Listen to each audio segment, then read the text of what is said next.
Assalamualaikum dan salam sejahtera. Saya Fariha On bersama anda dalam Soal Rakyat malam ini.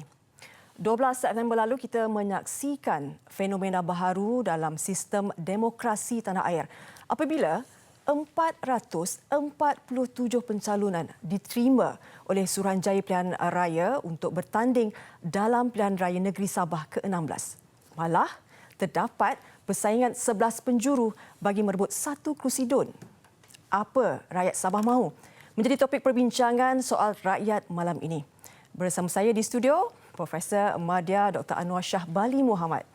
Dan kami juga akan menghubungi Dr. Romzi Ationg, merupakan pensyarah Pusat Penataan Ilmu dan Bahasa Universiti Malaysia Sabah seketika nanti. Baik, kita terus saja untuk ke topik perbincangan kita, Doktor. 447 calon, terdapatnya 14 parti dan 56 calon bebas bertanding untuk merebut 73 kerusi. Jadi senario ini merupakan ramai calon yang bertanding dalam PRN Sabah kali ini. Adakah ini sesuatu yang positif dapat dilihat dalam amalan demokrasi negara kini? Terima kasih Sos Fariha.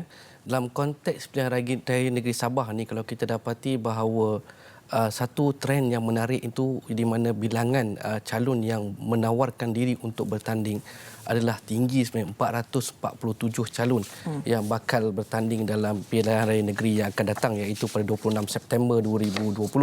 Tapi kalau kita soroti semula apa yang berlaku pada pilihan raya umum 2018, memang Sabah ni adalah satu negeri yang agak unik di mana ramai calon yang bertanding untuk sesuatu Dewan Undangan Negeri. Ada yang 5 penjuru, 6 penjuru dan sebagainya. Cuma tinggal lagi pada kali ini dia lebih lagi tinggi sebenarnya. Kalau saya ambil satu data yang saya boleh kongsi di sini, pada PRU ke-14, calon yang bertanding adalah sekitar 252 calon daripada 60 Dewan Undangan Negeri. Pada ketika itu, Dewan Undangan Negeri Sabah adalah 60 sahaja. Namun pada ketika ini, ia telah ditambah 13 menjadi 73. Dan kalau kita ambil dari segi nisbah itu sendiri, pada pilihan raya umum 2018, nisbah dia dah satu Dewan Undangan Negeri yang bertanding adalah 4 calon. Tetapi pada pilihan raya negeri ini, ia telah bertambah kepada 6 calon itu sendiri.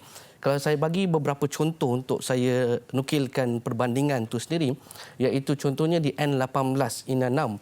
Pada PRU ke-14 ada 6 penjuru, kali ini kita ada 10 penjuru.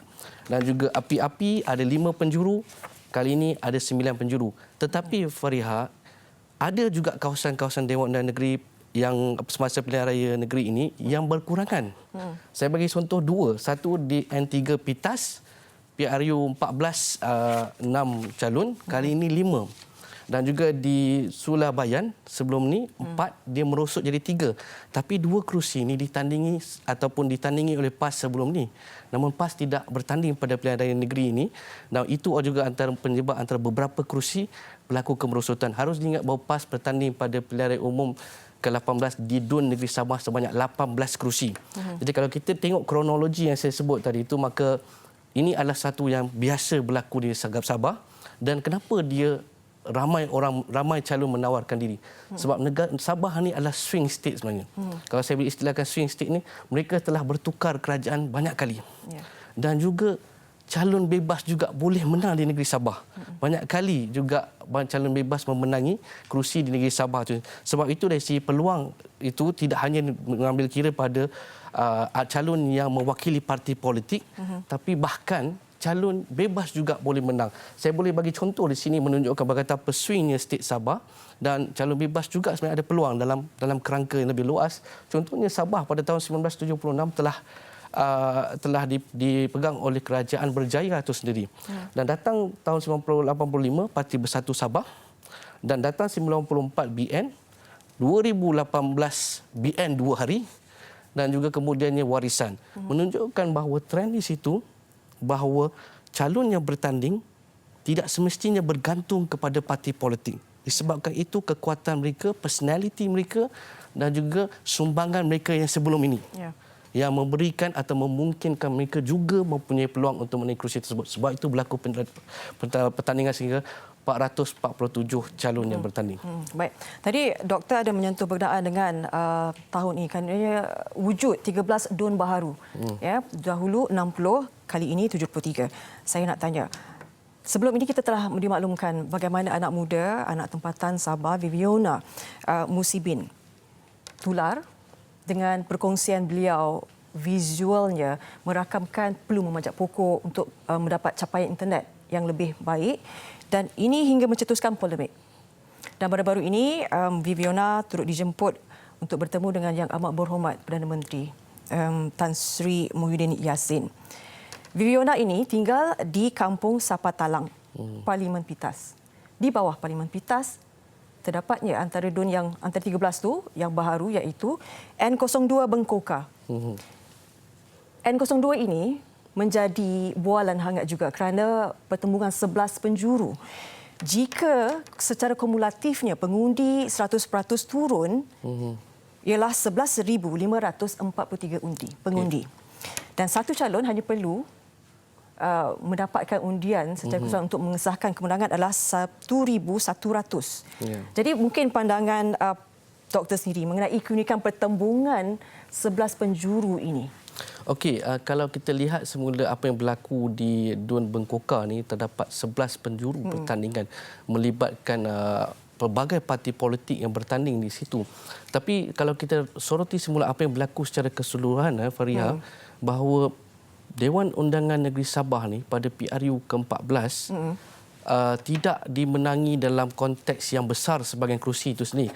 Kalau saya boleh share di sini, saya boleh kongsi di sini, daripada 18 kerusi yang ditandingi DUN yang ditandingi pada pilihan raya umum ke-14, 18 DUN di mana parti politik yang memenangi kerusi tersebut adalah memenangi kerusi tersebut dalam keadaan memperoleh undi bawah 50% daripada keseluruhan undi tersebut.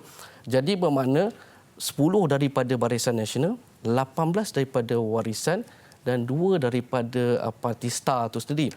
Jadi dalam terdapat 6 kerusi juga sebenarnya di mana keadaan tu di mana calon atau parti politik yang memenangi DUN tersebut, kalau dibandingkan dengan keseluruhan undi yang diterima oleh calon-calon lain, mereka hanya memperoleh bawah daripada 500 saja. Saya ambil satu contoh di Bonggawan ini sendiri, kemenangan Warisan di situ hanya 168 saja undi daripada keseluruhan undi diterima oleh calon lain. Saya setuju dengan apa yang disebut Fariha tadi berkaitan dengan DUN Bengkoka ni, di mana terdapat kemungkinan berlaku pecahan undi yang agak ketara di situ.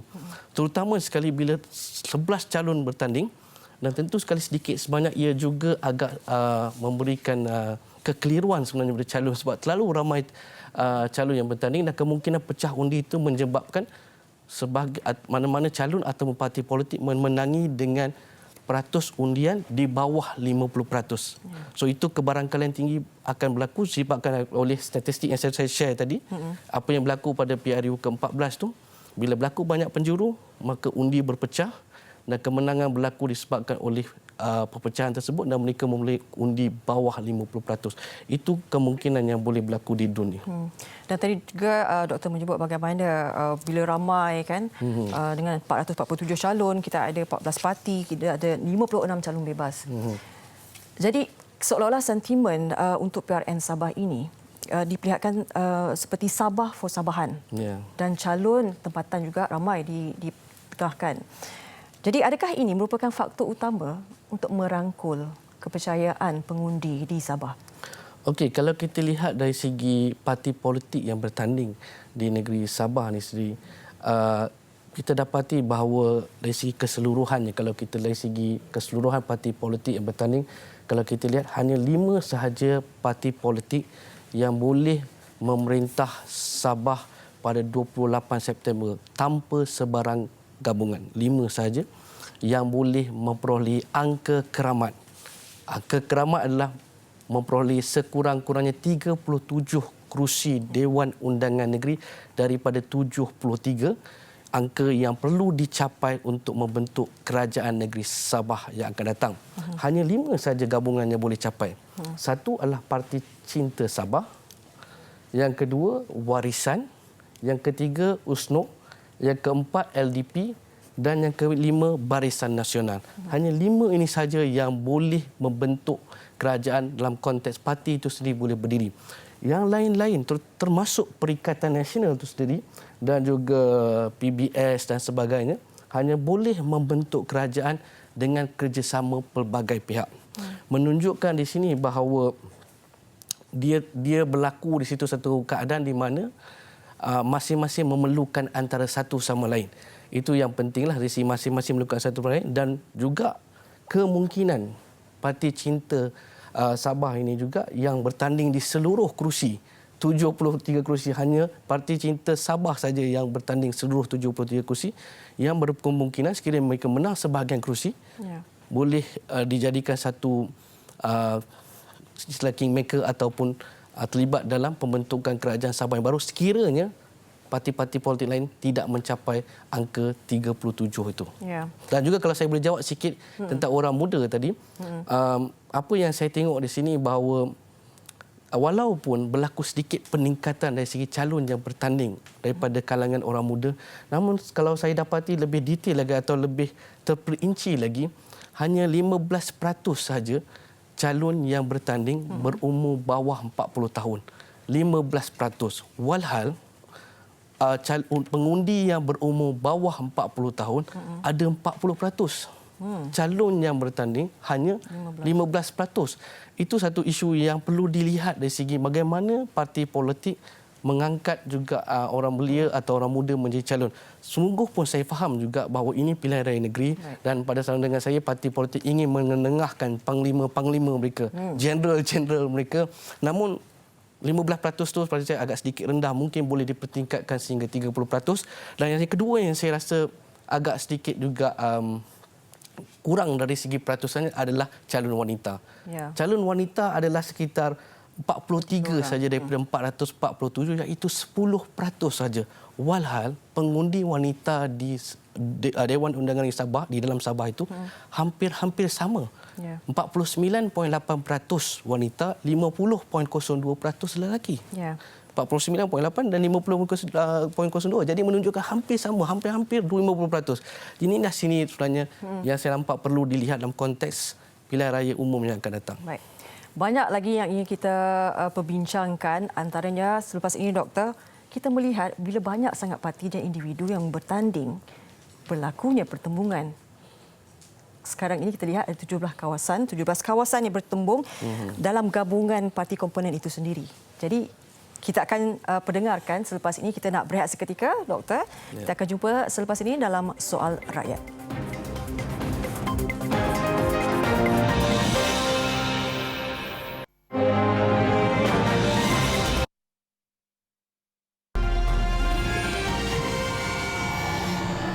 Baik, kembali semula dalam Soal Rakyat dan kami masih lagi bersama dengan tetamu di studio, Profesor Madya Dr. Anwar Shah Bali Muhammad, dan seketika nanti kita akan bersama dengan Dr. Romzi Ationg dari Universiti Malaysia Sabah.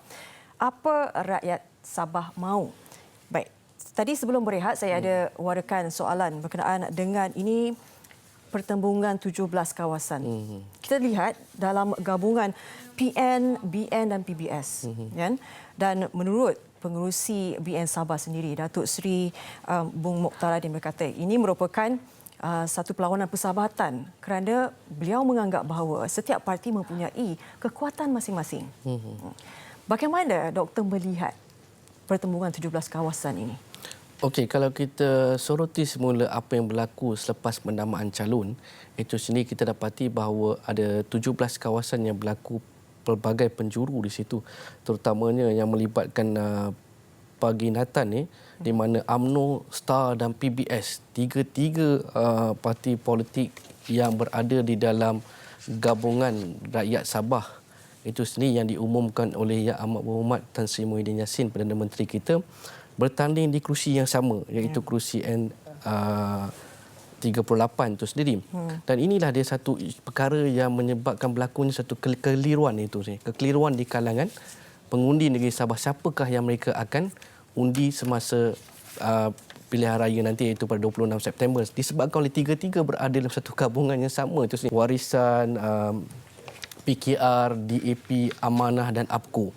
Walaupun terdapat sedikit tidak persetujuan antara keputusan yang dibuat, contohnya PKR itu sendiri yang memohon kerusi tambahan. Dan kita dapati juga Ketua Penerangan PKR Sabah juga meletakkan jawatan disebabkan oleh ketidakpuashatian ataupun dengan pembagian kerusi itu. Namun akhirnya 73 kerusi ditandingi oleh seorang calon. Cuma dalam gabungan rakyat Sabah ni sendiri berlaku di situ pertembungan yang menyebabkan berlakunya sedikit kekeliruan di situ. Siapakah yang ingin diundi, sebab semuanya berada dalam gabungan yang sama.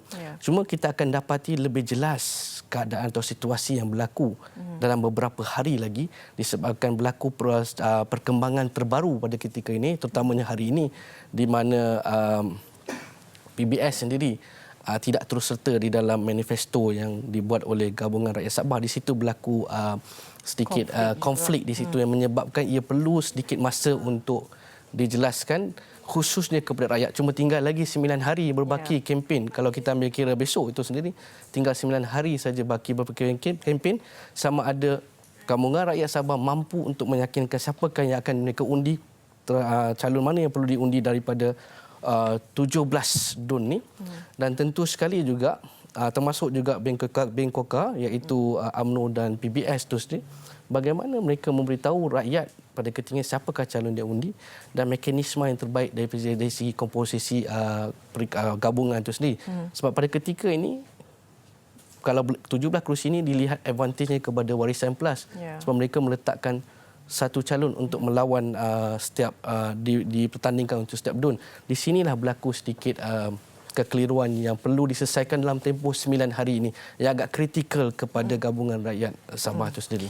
Baik, pastinya terdapat banyak juga konflik yang berlaku sepanjang PRN Sabah ini. Antaranya DAP memecat serta-merta ahlinya Julius Fabianus dari cawangan Liawan Sabah dan selepas mengumumkan bertanding atas tiket Parti Liberal Demokratik LDP bagi DUN N40.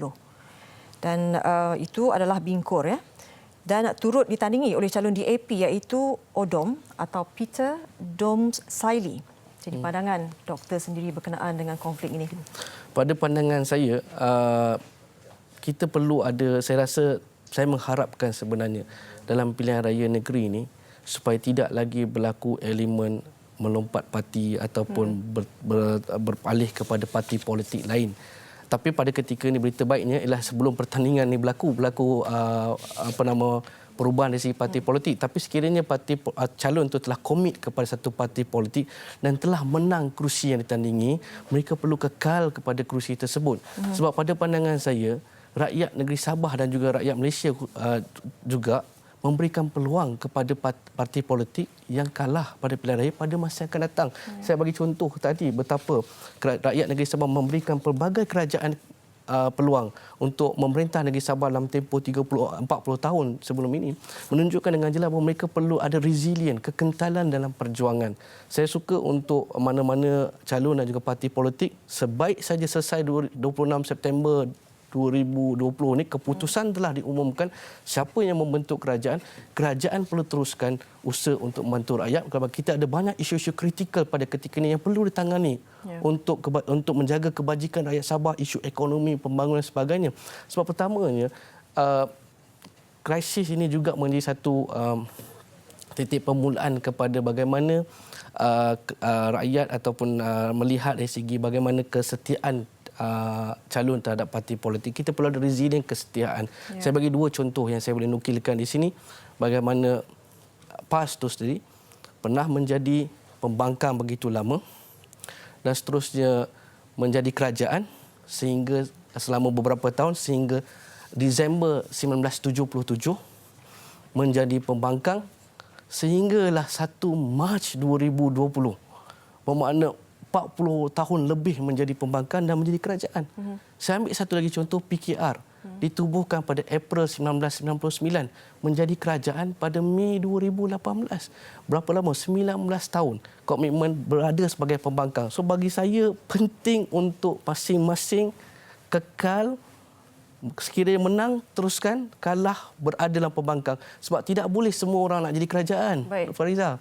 Mesti ada kerajaan dan juga ada pembangkang. Itu mekanisme yang paling baik supaya mereka kekal. Dalam konteks DAP tadi memecat itu mungkin sebelum pertandingan. Tapi selepas kemenangan berlakunya lagi melompat, tak selesai tugas kita ni. Baik, itu adalah pandangan daripada Dr. Anwar. Perlukan kesetiaan, maknanya tidak perlu melompat. Ya. Saya nanti sebentar nanti saya nak dengar juga pandangan dari Sabah. Dari tadi beliau turut mendengar segala perbincangan kami di studio ini. Kita menyapa Dr. Romzi Ationg, pensyarah Pusat Penataan Ilmu dan Bahasa di UMS, Universiti Malaysia Sabah. Doktor, selamat malam. Ya, Faria. Ya, Doktor, selamat malam bersama kami. Terima kasih. Sudah didengar segala perbincangan kami di studio, Doktor? Semestinya. Ya, baik. Sebelum tu, saya nak tahu terlebih dahulu, untuk PRN Sabah ini, apa sebenarnya yang rakyat Sabah mahu? Baik, masih Faria. Ya. Ya, begini. Sebenarnya apabila berlaku PRN ini, kita rakyat Sabah ini, termasuk saya lah, inginkan beberapa hal. Kita inginkan beberapa isu yang rasanya saling kaitan. Yang pertamanya sudah semestinya kerajaan yang stabil. Jangan lagi lah ada isu lompat-melompat. Itu sebab tadi Dato' Anwar sebut tentang personality. Dan rasanya kalaupun tidak straight to the point, beliau juga turut menekankan tentang integriti setiap calon. Jadi itu antara lain isu yang diinginkan oleh pengundi-pengundi Sabah pada ketika ini. Isu lain yang sudah semestinya hangat diperkatakan di kalangan pengundi di Sabah ini ialah tentang keupayaan setiap calon itu untuk membawa pembangunan di kawasan masing-masing. Rasanya tanpa kerajaan yang stabil, isu ini akan tidak mustahil untuk berlaku.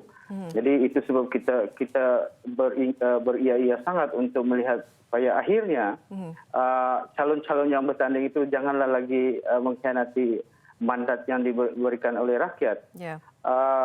Sudah semestinya seperti tadi saya di NN2 Bungkoka, saya berbual dengan beberapa orang calon dan juga pengundi di situ, kebanyakannya sudah merasa muak dengan keadaan politik yang sentiasa tidak stabil. Benar ini berlaku disebabkan integriti calon yang akhirnya bila menang melompat. Dan kita tidak mau yang itu lagi. Doktor, baik.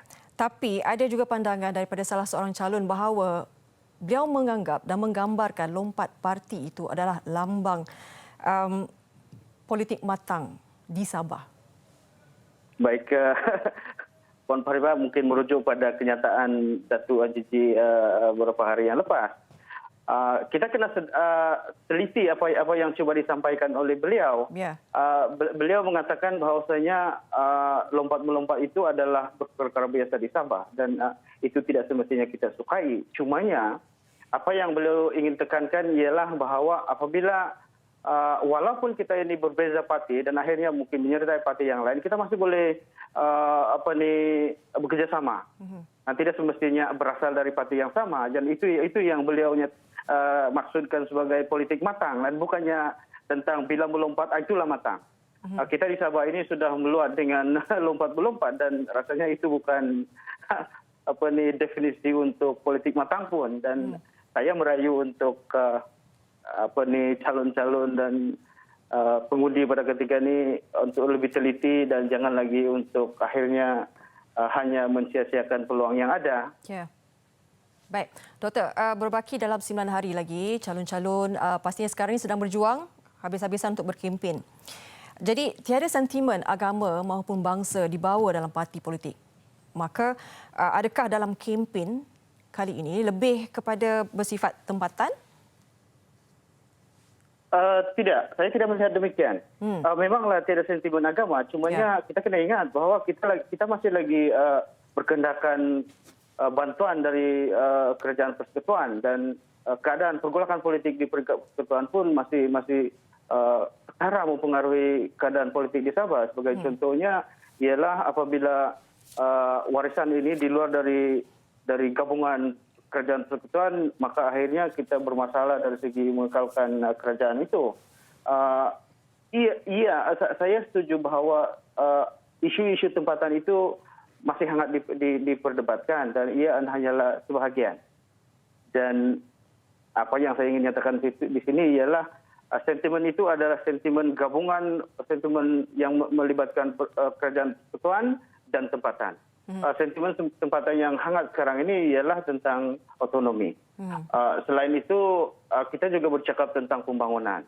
Kita tidak lupa juga tentang MA63 dan isu minyak dan sebagainya. Jadi saya rasa memanglah ada isu kita lebih pada sentimen lokal, tapi kita masih juga mengambil kira sentimen kerajaan peringkat persekutuan. Baik, difahamkan pengundi muda turut meningkat, kan? Jadi calon yang muda yang bertanding pun hanya 15%, ya, betul, Doktor? Baik, kita memperlihatkan kalau lihat PRN Sabah kali ini, jarak usianya daripada bermula semuda 22 tahun hingga paling senior 75 tahun. 22 tahun itu adalah Ilson Yangon, BN bagi DUN N07 Tandek, dan paling senior adalah 75 tahun Taraji Jamdi PPRS bagi DUN 66 Bugaya. Jadi, Doktor, adakah calon muda ini boleh membawa perubahan apa yang rakyat Sabah perlukan? Atau sebaliknya, maksudnya adakah pula yang senior ini, yang matang, yang usia 75 tahun dapat memahami denyut nadi pemuda-pemuda yang calon pengundi-pengundi muda ini? Baik, Masih Faria. Begini, di Sabah ini kita tidak melihat tentang faktor umur. Apa yang kita ingin lihat itu ialah tentang kredibiliti calon tersebut. Rasanya calon di di Tandek yang berumur 23 tahun itu hanya kebetulan, begitu juga dengan seorang yang berumur 70-an itu hanya kebetulan. Saya rasa bukan isu tentang umur ataupun ialah tentang umur itu, tapi apa yang penting sekarang ini ialah tentang sejauh manakah calon itu sekiranya dipilih oleh rakyat mampu membawa pembangunan di kawasan tertentu. Kalau berumur pun masih lagi boleh mendapat berbakti, berkhidmat untuk rakyat, itu kita perlukan. Tetapi kalau berumur muda pun tapi tidak memahami langsung denyut nadi rakyat, itu rasanya kita masih berkehendakan untuk menepikan calon-calonnya demikian. Akhirnya kita memerlukan calon yang berkredibiliti untuk membawa sesuatu pada negeri Sabah. Baik, Doktor, kita lihat juga dalam PRN Sabah ini banyak kursi panas. Boleh saya bacakan sedikit, Doktor? Di kawasan N65, Senalang, di kawasan Datuk Seri Syafiee Abdal, di bawah Warisan Plus dengan pertembungan 5 penjuru. N12 Sulaman, iaitu Datuk Hajiji Nur, di bawah Gabungan Rakyat Sabah dengan 3 penjuru. N30 Bonggawan, iaitu Datuk Seri Anifah Aman, di bawah Parti Cinta Sabah dengan pertembungan 4 penjuru. N58 Lamak, iaitu Datuk Bung Mokhtar, BN di bawah Gabungan Rakyat Sabah dengan pertembungan 5 penjuru. N20 Api-Api, iaitu Datuk Christina Liu, pengerusi PKR di bawah Warisan Plus dengan pertembungan 9 penjuru. Dan N10 Usukan, iaitu Datuk Seri Dr. Sadih Keruak, BN dengan pertembungan 3 penjuru. Doktor, kami perlukan sedikit komen berkenaan dengan kerusi panas ini, Doktor. Baik, Masih. Begini, kita kena melihat isu kerusi panas ini sebagai sesuatu yang agak unik di Sabah ini dan menarik untuk diteliti sepanjang PRN ini. Cuma apa yang saya ingin nyatakan di sini bahwa rasanya kita kena menambah satu lagi kursi panas. Mungkin kita boleh melihat melalap juga. Di situ berlaku pertembungan di antara Jamawi, Peter Anthony dengan Radin Malik. Jadi itu juga merupakan kursi panas. Cuma saya melihat di sini kursi-kursi panas itu ialah terpulanglah pada pengundi di kawasan tersebut untuk menilai sama ada calon yang bertanding itu akhirnya boleh membawa pembangunan atau tidak, ataupun boleh membantu melakukan sesuatu untuk mencapai aspirasi setempat. Kalaupun calon yang ditempatkan di situ adalah seorang yang sudah berpencar dalam arena politik sekian lama, tapi dilihat sebagai ada kelemahan, atau pulang pada rakyat di kawasan tersebut. Cumanya saya melihat di sini bahwa kegagalan mana-mana calon di kursi panas ini boleh melambangkan kegagalan mana-mana calon di kursi panas ini untuk menangi kawasan itu boleh melambangkan bahwa partinya itu mungkin ada sedikit bermasalah. Sebabnya dia masih lagi dipilih di situ walaupun mungkin rakyat di situ menolak. Sentimen pemilihan calon ini adalah salah satu sentimen yang kuat di Sabah nih. Berdasarkan pemerhatian semasa, kelihatannya ramai calon yang bidang terjun. Walaupun dalam kalangan bidang terjun itu ada yang berkredibiliti dan winnable, tetapi akhirnya rakyat melihat isu itu sebagai sesuatu yang harus diberi perhatian dan boleh menjadi sumber kepada penentuan siapa yang boleh membentuk kerajaan selepas 26 hari bulan. Baik. Doktor, nak tahu juga pandangan doktor. Sebagai rakyat Sabah di sana, siapakah, ada tak dalam sekarang pandangan doktor sendiri, siapakah yang bakal menjadi ketua Menteri Sabah? Kita ada beberapa nama untuk bakal Ketua Menteri Sabah. Sebagaimana yang dinyatakan oleh Dato' Anwar tadi, ini bergantung sangat pada parti mana yang boleh membentuk kerajaan dengan jumlah kursi yang bertandingkan. Cumanya kita melihat di sini, saat ini kita ada beberapa nama yang mungkin saya boleh sebut, tapi itu bergantunglah pada sama ada akhirnya parti yang diwakili oleh nama-nama ini boleh memenangi kursi yang memadai untuk membentuk kerajaan atau sebaliknya.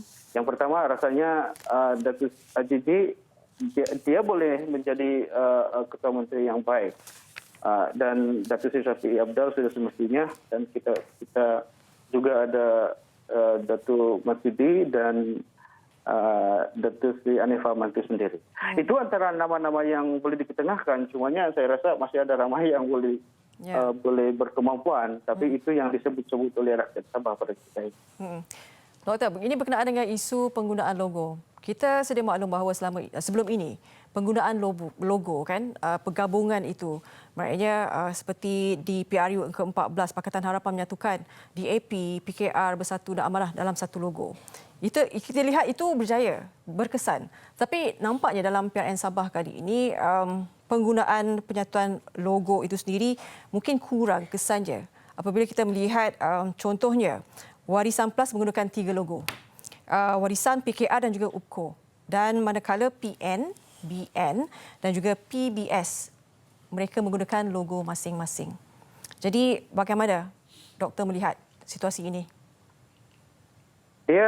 Kita kena melihat dalam dua sudut yang berbeza. Yang pertamanya itu adalah semata-mata menjadi petanda bahawa tidak wujud persamaan dalam kalangan parti-parti yang bertanding yang menganggap diri parti itu sebagai komponen dan ialah friendly antara satu sama lain. Dan saya rasa itu bukan isu yang utama. Isu yang paling penting pada ketika ini PRN ini ialah tentang peningkatan minat di kalangan parti politik itu untuk mengenengahkan calon yang mempunyai personality yang sewajarnya boleh memenangi kawasan berkaitan. Dan disebabkan faktor personality ini bagi parti-parti tersebut, isu logo itu bukanlah satu yang sewajarnya diberi penekanan yang lebih. Tapi apa yang paling penting itu ialah tentang mampukah tidak calon itu untuk menangi kawasan kursi tersebut. Datuk, itu adalah kunci untuk pihak terkait ini. Doktor, tapi adakah ini tidak mengelirukan ke pengundi sendiri apabila bila digabungkan tetapi banyak logo-logo sedemikian? Baik, saya melihat pengundi di Sabah ini semakin matang seperti mana yang dinyatakan oleh Datuk Ajiji tadi, disebabkan tahap celik politik di kalangan rakyat Sabah ini semakin meningkat. Dan saya tidak melihat isu logo itu sebagai satu isu yang memberi penekanan negatif. Cumanya saya rasa apabila komponen-komponen dalam gabungan tertentu mampu untuk menggunakan satu logo yang sama, itu adalah kelebihan bagi parti-parti tersebut. Cumanya benda itu rasanya amat sukar kita lihat pada ketika ini. Mungkin disebabkan masing-masing ada matlamat tersendiri. Dan saya rasa apa yang paling penting sekarang ini ialah bagaimana kita menjelaskan pada pengundi untuk memastikan wakil mana-mana calon, mana-mana parti diundi berdasarkan kredibiliti, bukannya logo itu. Ya, baik. Doktor, terima kasih di atas penjelasan. Dan kita ucapkan juga Datin, selamat mengundi, jaga diri, masih lagi berdepan dengan pandemik COVID-19 ini. Terima kasih banyak. Baik. Kita ucapkan terima kasih kepada Dr. Romzi Ationg, pensyarah Pusat Penataan Ilmu dan Bahasa Universiti Malaysia Sabah. Baik. Kita masih lagi dengan Profesor Madya Dr. Anwar Shah Bali Muhammad di studio. Doktor sudah mendengar segala penjelasan yang diberikan oleh Dr. Romzi. Simpan dulu, minum air dulu. Kita nak berehat seketika. Selepas ini kita akan bersambung semula dalam soal rakyat.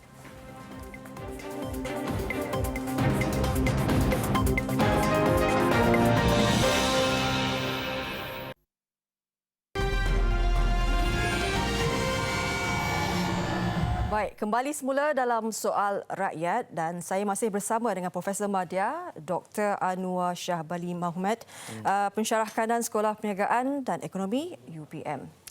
Terima kasih kerana masih setia bersama dengan kami. Yeah. Baik, kita nak bertanyakan berkenaan dengan isu peratusan mengundi. 447 adalah calon yang bertanding, tetapi yang layak mengundi ialah 1.12 juta. Jadi SPR telah meramalkan yang pengundi akan turun 70%. Tapi sekarang ini kita berdepan dengan pandemik COVID-19. Jadi bagi pendapat doktor sendiri, adakah peratusan mengundi ini akan ramai? Okey, kalau kita lihat apa yang berlaku pada PRU ke-14, peratusan pengundian adalah agak tinggi sebenarnya di sebahagian kawasan, sebahagian besar kawasan, disebabkan oleh pada ketika itu pengundi sebenarnya amat semangat dari segi untuk siapakah yang akan merajui kerajaan negeri Sabah pada ketika itu. Tapi bila berlakunya krisis yang berlaku pada 2020 ni dengan pembubaran Dewan Undangan Sabah, berlaku di situ sebagaimana disebut oleh Dr. Romzi tadi, di lapangan di Sabah itu menunjukkan jelas bahawa rakyat sedikit keletihan Fariha sebenarnya.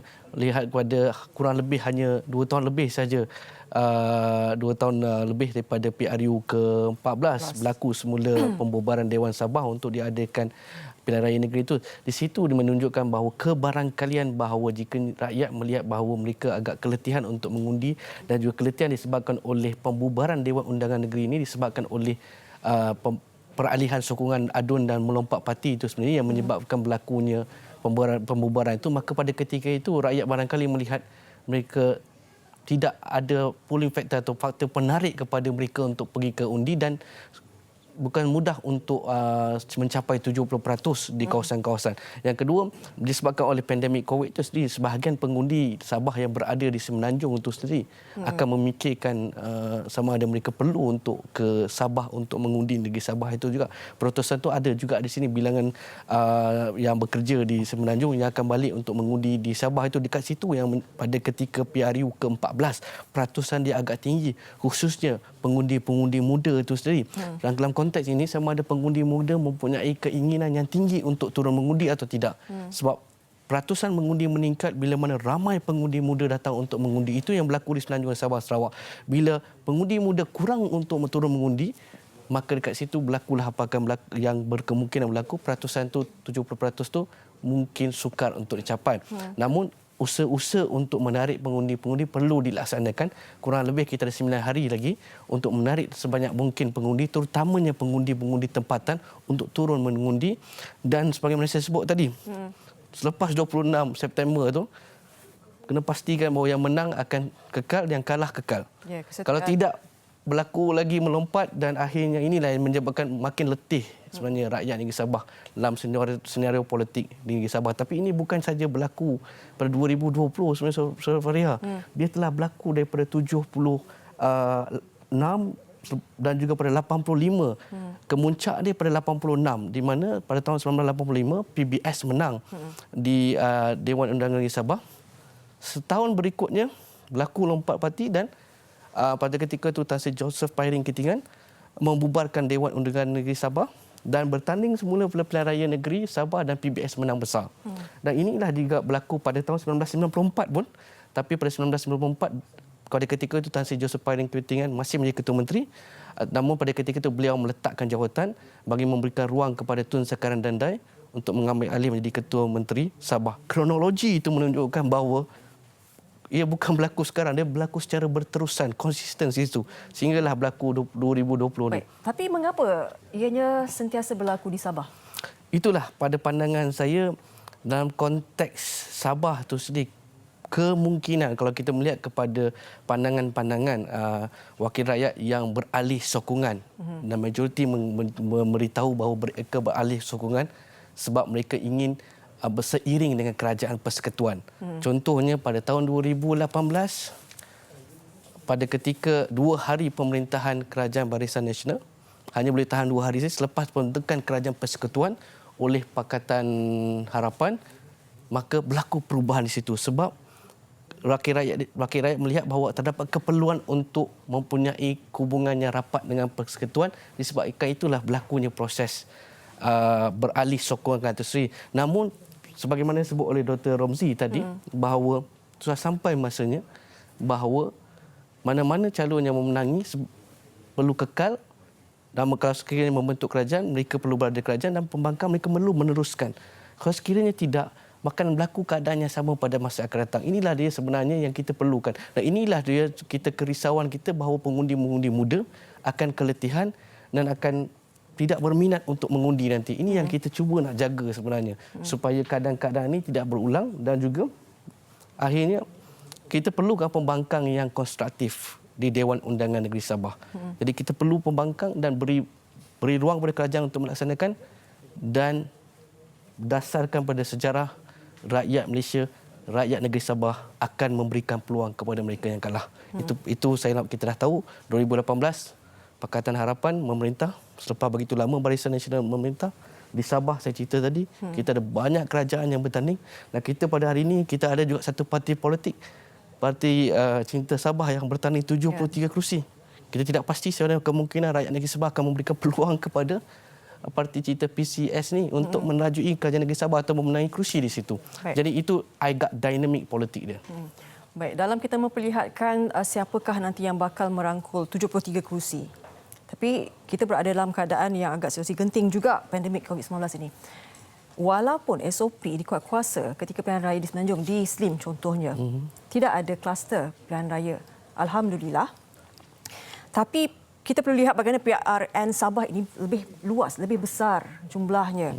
Jadi ada satu petikan di akhbar bertarikh 12 September 2020 di mana ada pandangan daripada pakar perubatan awam mencadangkan agar PRN Sabah kali ke-16 ini ditangguhkan. Kerana satunya statistik ramai masih yang mengalami COVID-19 dan mereka juga seharusnya seharusnya diberi peluang untuk mengundi. Kita nak lihat bagaimana situasi ini. Pandangan doktor sendiri.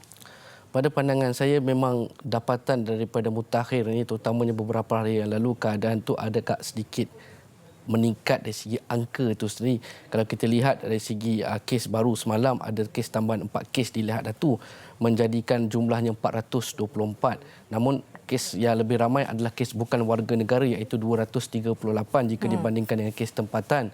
Namun dalam konteks yang lebih detail juga ia berlaku dalam konteks yang lebih kecil iaitu berada di tahanan dan juga di lock up dan sebagainya. Sama juga semalam beberapa hari lepas juga berlaku satu kluster baru beberapa hari lepas pada hari Sabtu minggu lepas, kluster Pulau itu sendiri iaitu kluster yang melibatkan 8 kes setakat ni. Yang kes baru semalam menjadikan jumlahnya 9 kes, menunjukkan angka itu berlaku peningkatan. Disebabkan itulah yang cadangan yang diberikan sebentar tadi untuk melihat semula kepada proses pilihan raya negeri itu. Namun pada pandangan saya kemungkinan juga bahawa SOP yang laksanakan pada ini perlu diperketatkan sebenarnya. Dikuatkuasakan dan diperketatkan dalam usaha untuk mengekang perebakan kes-kes baru di negeri Sabah itu. Dan juga kalau kita dapati apa yang kita boleh buat di sini adalah Cuma isu dari segi sebagaimana sebut Dr. Romzi tadi, isu infrastruktur itu sendiri. Sebab pada ketika ini teknologi boleh memainkan peranan yang besar sebenarnya Fariha dalam konteks menyampaikan mesej. Sebenarnya parti politik pada waktu kempen yang 14 hari ini perlu menyampaikan mesej kepada pengundi. So mengundi menerima mesej apa yang ingin dilaksanakan sekiranya mereka menang, komitmen mereka, manifesto mereka, agenda mereka. Tapi sekiranya teknologi itu di negeri Sabah infrastrukturnya baik dan bagus, maka maklumat itu boleh disampaikan dengan cara yang lebih mudah. Ini yang saya nak tanya doktor, sebab bila kita tahu bahawa sekarang ini pastinya online dan sebagainya, laman sosial itu antara platform ataupun medium yang diguna pakai oleh sesiapa saja untuk memberi mesej. Tetapi kalau lihat senario di Sabah, adakah kempen menggunakan online ini berkesan di sesetengah kawasan? Mungkin ada setengahnya boleh, tetapi di kawasan pedalaman khususnya mungkin kurang rangkaian internetnya.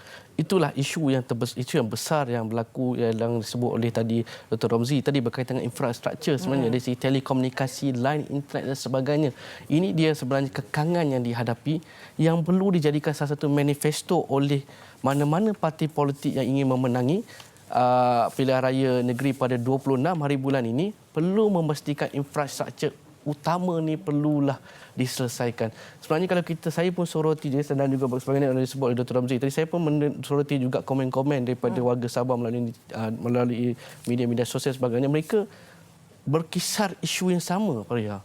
Isu yang sama.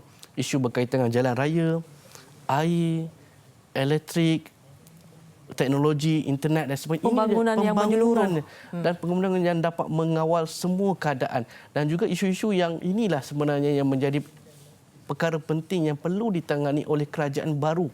Sebab kita nak pastikan setelah sekian begitu lama Sabah ni, berapa banyak pilihan raya telah berlaku, 16 kali pilihan raya, lebih tinggi daripada pilihan raya di peringkat federal, iaitu 14 kali. Di Sabah telah 16 kali pilihan raya dan perlu selesaikan dengan segera isu-isu yang memang isu-isu asas di negeri Sabah. Dan juga yang penting juga sebenarnya isu yang berkaitan dengan ekonomi. Dan juga kita tahu bahawa COVID-19 ni menjejaskan industri pelancongan di negeri Sabah. Sebab Sabah juga sebahagian antara beberapa negeri yang bergantung kepada industri pelancongan negeri Sabah itu sendiri, di mana mereka ada tempat peranginan yang penting seperti Kundasang, Pulau Mabul, Pulau Sipan dan sebagainya. Ini terjejas yang begitu teruk.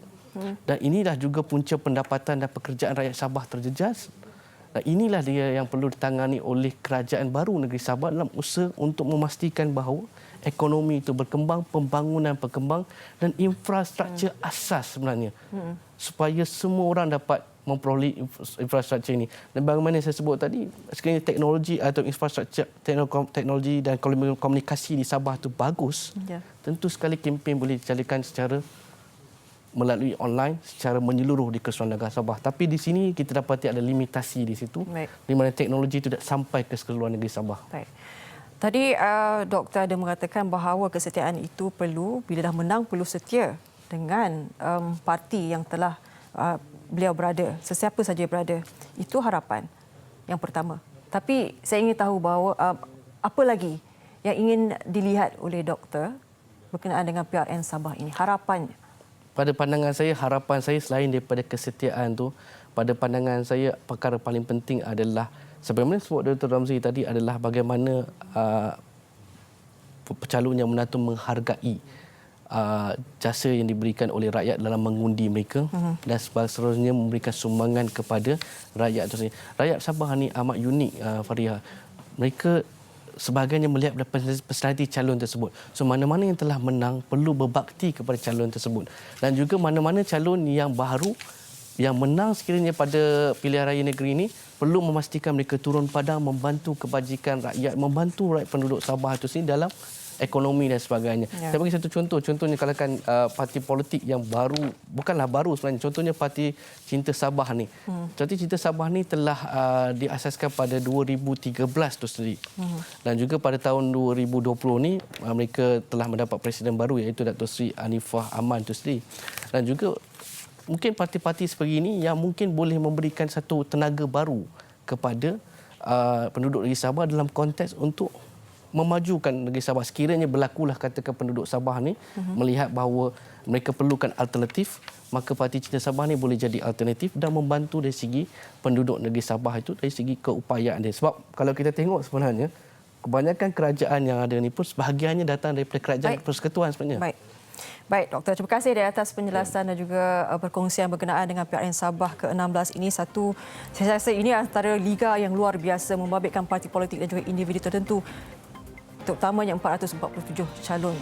Baik, sedikit ingin saya warakan perdaan pilihan raya Sabah akan berlangsung pada 26 September 2020 dan pengundian awal pula akan berlangsung pada 22 September. Jadi kita mengharapkan semuanya akan berjalan dengan lancar.